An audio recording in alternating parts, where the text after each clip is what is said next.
ശബരിമല യുവതീ പ്രവേശനത്തിൽ നിർണായകമായ ചോദ്യവുമായി ജസ്റ്റിസ് ബി.വി. നാഗരത്ന. യുവതീ പ്രവേശനത്തിനായി കോടതിയെ സമീപിച്ചവർക്ക് അയ്യപ്പ ക്ഷേത്രവുമായി ബന്ധമുണ്ടോ? അയ്യപ്പ ഭക്തർ എല്ലാവരുടെയും ഹർജി കോടതി എങ്ങനെ പരിഗണിച്ചുവെന്നും ജസ്റ്റിസ് ബി.വി. നാഗരത്ന ചോദിക്കുന്നു. യുവതീ പ്രവേശന വിലക്കിനെ ചോദ്യം ചെയ്ത ഒരു അയ്യപ്പ ഭക്തരും കോടതിയിൽ എത്തിയിട്ടില്ല എന്നും ജസ്റ്റിസ് നാഗരത്ന ചൂണ്ടിക്കാട്ടി. ബി ബാലഗോപാൽ വിവരങ്ങളുണ്ട്. ബാലഗോപാൽ, യുവതീ പ്രവേശനത്തെ എതിർക്കുന്നവരുടെ വാദം നടക്കുകയാണ്. അതിനിടയിലാണ് ഇങ്ങനൊരു ചോദ്യം. ഇതെല്ലാം അയ്യപ്പ ഭക്തരെ പ്രതിനിധീകരിച്ചെന്ന നിലയിൽ കൂടിയാണല്ലോ ഈ ഹർജികൾ കോടതിയിലേക്ക് എത്തിയത്.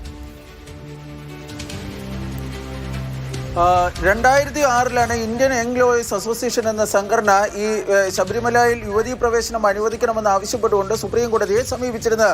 ഇക്കാര്യമാണ് ഇന്ന് ഈ 9-അംഗ ബെഞ്ചിലെ അംഗമായ ജസ്റ്റിസ് ബി.വി. നാഗരത്ന ചോദിച്ചത്. സോളിസിറ്റർ ജനറൽ തുഷാർ മേത്ത കേന്ദ്ര സർക്കാരിന് വേണ്ടി വാദം ഉന്നയിക്കുന്ന സമയത്താണ് ആരാണ് ഈ പൊതു താൽപര്യ ഹർജിക്കാർ, അവർക്ക് ശബരിമല ക്ഷേത്രവുമായി എന്ത് ബന്ധമാണ് ഉള്ളത് എന്നാണ് ജസ്റ്റിസ് ബി.വി. നാഗരത്ന ചോദിച്ചത്. ജസ്റ്റിസ് ബി.വി. നാഗരത്ന പറഞ്ഞത്, സാധാരണഗതിയിൽ ഒരു വ്യക്തി ഈ യുവതീ പ്രവേശനമൊക്കെ അനുവദിക്കണമെന്ന് ആവശ്യപ്പെട്ടുകൊണ്ട് ഒരു സിവിൽ കോടതിയെ സമീപിക്കുകയാണെങ്കിൽ, ഒരു സിവിൽ സ്യൂട്ട് ഫയൽ ചെയ്യുകയാണെങ്കിൽ സ്വാഭാവികമായും കോടതി ചോദിക്കേണ്ട ആദ്യ ചോദ്യം എന്താണ് നിങ്ങൾക്ക് ഇതുമായി ബന്ധപ്പെട്ട്, അതായത് നിങ്ങളുടെ മൗലികാവകാശത്തിന് ഫണ്ടമെന്റൽ റൈറ്റിൽ ഏതെങ്കിലും തരത്തിലുള്ള ലംഘനം ഉണ്ടായിട്ടുണ്ടോ, നിഷേധിക്കപ്പെട്ടിട്ടുണ്ടോ എന്ന കാര്യമായിരുന്നു കോടതി ആദ്യം പരിശോധിക്കേണ്ടതായിരുന്നത്.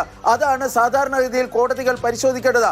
അതുകൊണ്ട് തന്നെ ആരാണ് ഈ കേസുമായി ബന്ധപ്പെട്ട് സുപ്രീം കോടതിയെ സമീപിച്ചതെന്നാണ് ഇപ്പോൾ ജസ്റ്റിസ് ബി.വി. നാഗരത്ന ചോദിച്ചത്. അവർക്ക് എന്താണ് ശബരിമല ക്ഷേത്രവുമായി ബന്ധം, അവരിൽ ആർക്കെങ്കിലും അവരുടെ ഫണ്ടമെന്റൽ റൈറ്റിൽ, അതായത് ശബരിമലയിൽ യുവതീ പ്രവേശനം അനുവദിക്കാത്തതിനാൽ അവർക്ക് ഏതെങ്കിലും തരത്തിലുള്ള നഷ്ടം ഉണ്ടായിട്ടുണ്ടോ എന്ന കാര്യവും അവർ ചോദിക്കുകയും ചെയ്തു. തുടർന്ന് സോളിസിറ്റർ ജനറൽ തുഷാർ മേത്ത ഇക്കാര്യത്തിൽ ഈ പൊതു താൽപര്യ ഹർജി നൽകിയതുമായി ബന്ധപ്പെട്ട്, അതായത് നൽകിയവർക്ക് ക്ഷേത്രവുമായി യാതൊരു ബന്ധവുമില്ല എന്ന കാര്യം കോടതിയിൽ ചൂണ്ടിക്കാണിക്കുകയുണ്ടായത്.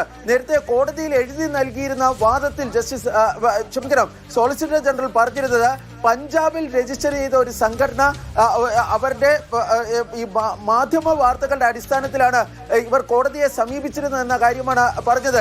ഏതായാലും ഇത്തരം ഈ PAL ബിസിനസ് അടിയന്തരമായി സുപ്രീം കോടതി ഇടപെട്ട് അത് അവസാനിപ്പിക്കേണ്ടതാണ് എന്നൊരു നിലപാട് കൂടി അദ്ദേഹം കോടതിയിൽ വിശദീകരിക്കുകയും ചെയ്തു. ഇതിനിടയിൽ ബെഞ്ചിന് നേതൃത്വം നൽകുന്ന ചീഫ് ജസ്റ്റിസ് സൂര്യകാന്ത് 2006 തന്നെ ഈ കേസ് സുപ്രീം കോടതി തള്ളേണ്ടതായിരുന്നു എന്ന ഒരു നിരീക്ഷണം നടത്തുകയും ചെയ്തിരുന്നു. എന്നാൽ ഇന്ത്യൻ എംഗ്ലോയീസ് അസോസിയേഷന് വേണ്ടി ഹാജരാകുന്ന, അതായത് ശബരിമലയിൽ യുവതീ പ്രവേശനത്തിന് വേണ്ടി യുവതീ പ്രവേശനം വേണമെന്ന് ആവശ്യപ്പെട്ടുകൊണ്ട് ഹാജരാകുന്നവർക്ക് വേണ്ടി വാദിക്കുന്ന ഇന്ദിര ജയ്സിംഗിനെ പോലുള്ള അഭിഭാഷകർ കോടതിയിലുണ്ടായിരുന്നു. അവർ ഈ കേസിൽ ഇക്കാര്യങ്ങൾ നേരത്തെ ആയിരുന്നു കോടതി പരിശോധിക്കേണ്ടതെന്ന ഒരു നിലപാടായിരുന്നു കോടതിയിൽ സ്വീകരിച്ചത്. ഈ 2ാം ദിവസത്തെ വാദം ഇപ്പോഴും സുപ്രീം കോടതിയിൽ പുരോഗമിക്കുകയാണ്. ഇതിനിടയിലാണ് ജസ്റ്റിസ് ബി.വി. നാഗരത്നയുടെ ഭാഗത്ത് നിന്ന് ശബരിമല യുവതീ പ്രവേശനവുമായി ബന്ധപ്പെട്ട അതിനിർണായകമായ ഈ ചോദ്യം ഉണ്ടായിരിക്കുന്ന അതുമായി ബന്ധപ്പെട്ട വാദം കോടതിയിൽ പുരോഗമിക്കുകയും ചെയ്യുന്നത്. ഇപ്പോൾ നടക്കുന്ന വാദം യുവതീ പ്രവേശനത്തെ, അല്ലെങ്കിൽ കോടതി യുവതീ പ്രവേശനം അനുവദിച്ച വിധിയെ എതിർക്കുന്നവരുടെ വാദമാണ്.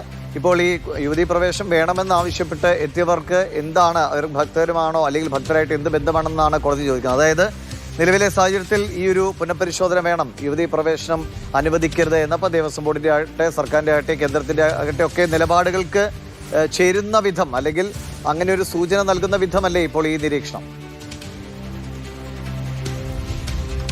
ജസ്റ്റിസ് ബി.വി. നാഗരത്നയുടെ ഈ നിരീക്ഷണം വളരെ പ്രധാനപ്പെട്ടതാണ്. കാരണം ഈ കേസിന്റെ ഫണ്ടമെന്റൽസ്, അല്ലെങ്കിൽ ഏറ്റവും അടിസ്ഥാനപരമായ കാര്യം ഹർജിക്കാരുടെ സംബന്ധിച്ചുള്ള കാര്യമാണ്.